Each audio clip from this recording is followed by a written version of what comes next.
Hello बच्चों, चलिए प्रश्न को पढ़ते हैं। अंतर स्पष्ट कीजिए एमेंसेलिज्म और सहभोजिता। इस प्रश्न में हमें क्या करना है, अंतर बताना है एमेंसेलिज्म और सहभोजिता के बीच में। तो आइए इस प्रश्न का उत्तर देखते हैं। सबसे पहले हम बात करेंगे मुख्य अवधारणा की।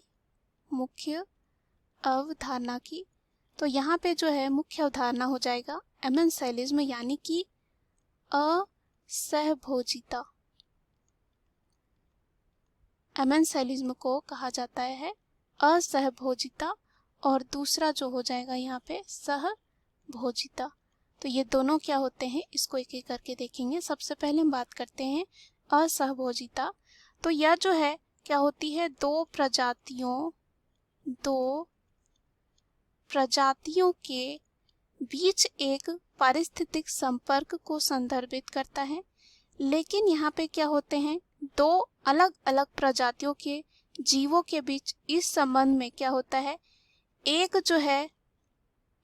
को जो है क्या होता है, कह सकते हैं नष्ट या बाधित होता है।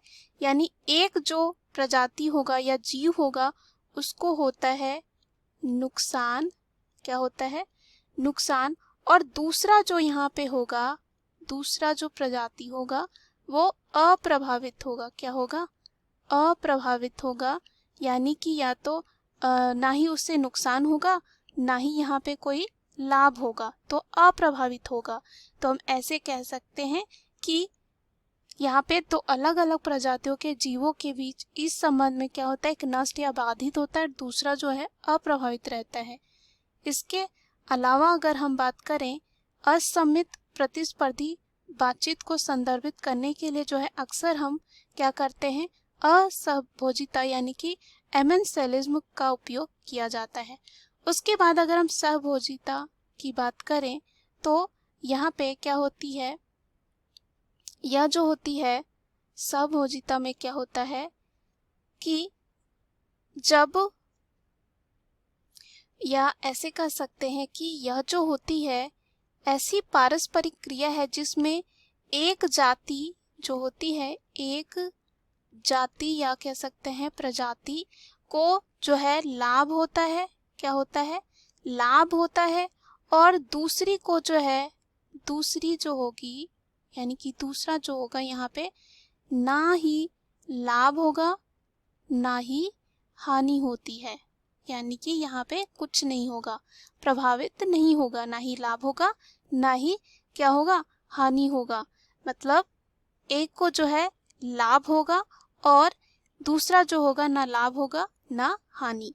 यानी कि यह विपरीत हो जाता है असहभोजिता के तरह।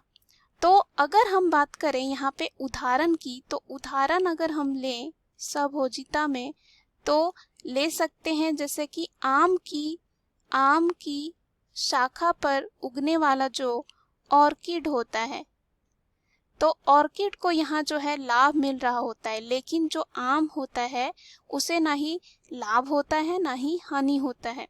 उसी तरह वेल की पीठ पर रहने वाला बार्नेकल भी जो है यहाँ पे सहभोजिता का ही उदाहरण है।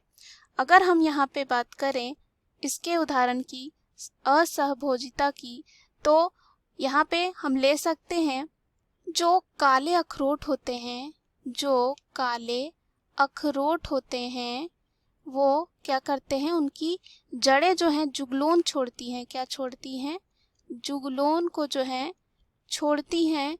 और यह जो एक जहरीला पदार्थ है जो अपनी सीमा के भीतर अन्य जड़ी बूटियों के पौधों को क्या कर देता है, नष्ट कर देता है। यानी कि यहाँ पे क्या हो रहा है, एक को नुकसान हो रहा है और दूसरा जो है अप्रभावित है। तो मुख्य अवधारणा के आधार पर हमने सिद्ध कर लिया है कि एमेंसेलिज्म और सहभोजिता के बीच में अंतर क्या है। आशा करती हूँ यह उत्तर आपको समझ में आया होगा। धन्यवाद।